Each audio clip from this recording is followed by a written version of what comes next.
Assalamualaikum warahmatullahi wabarakatuh. Perkenalkan, nama saya Siti Alisa Nurfaiza Amin. Saya dari Prodi Manajemen semester 2 Universitas Tunas Pembangunan dengan NIM C011928.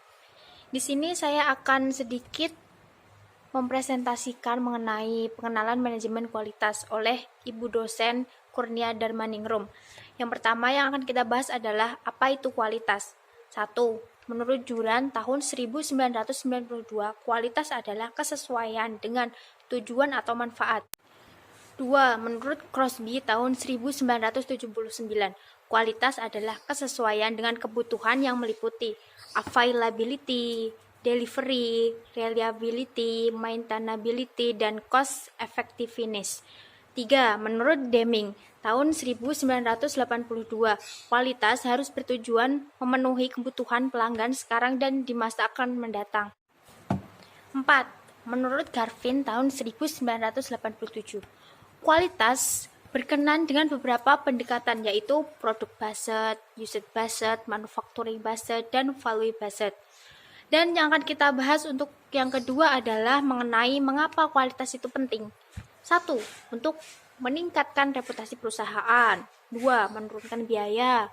3. Meningkatkan pangsa pasar. 4. Dampak internasional. 5. Ada pertanggungjawaban produk. 6. Untuk penampilan produk. Dan 7. Untuk mewujudkan kualitas yang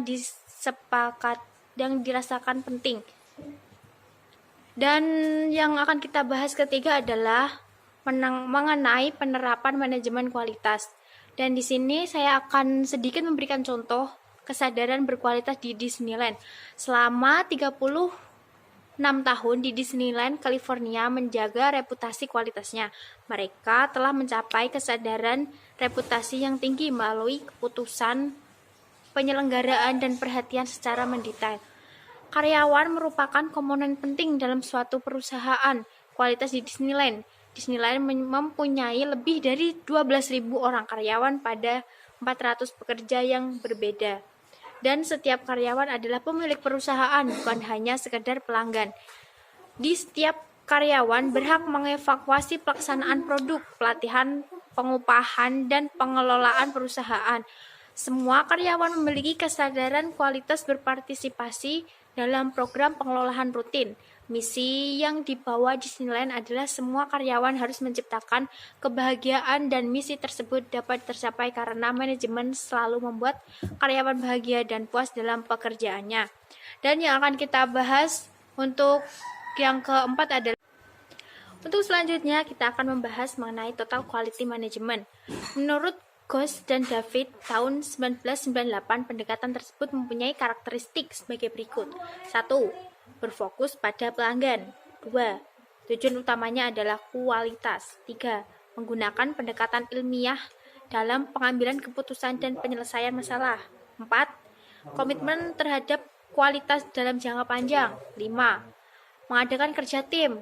6. Mengadakan perbaikan proses secara terus-menerus dan berkesinambungan. 7. Memberdayakan pendidikan dan pelatihan. 8.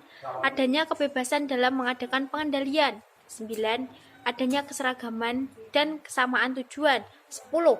Ketertiban dan pemberdayaan karyawan maupun seluruh personil organisasi.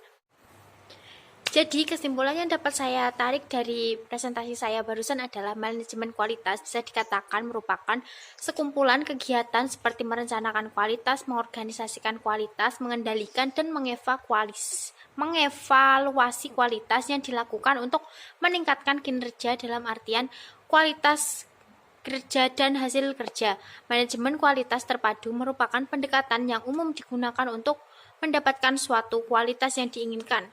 Dan kualitas suatu proyek adalah masalah yang khusus yang mana wajib memerlukan dan menafsirkan yang khusus. Cukup sekian presentasi yang dapat saya sampaikan. Apabila ada kurangnya, saya mohon maaf yang sangat sebesar-besarnya. Wabillahi taufiq wal hidayah. Wassalamualaikum warahmatullahi wabarakatuh.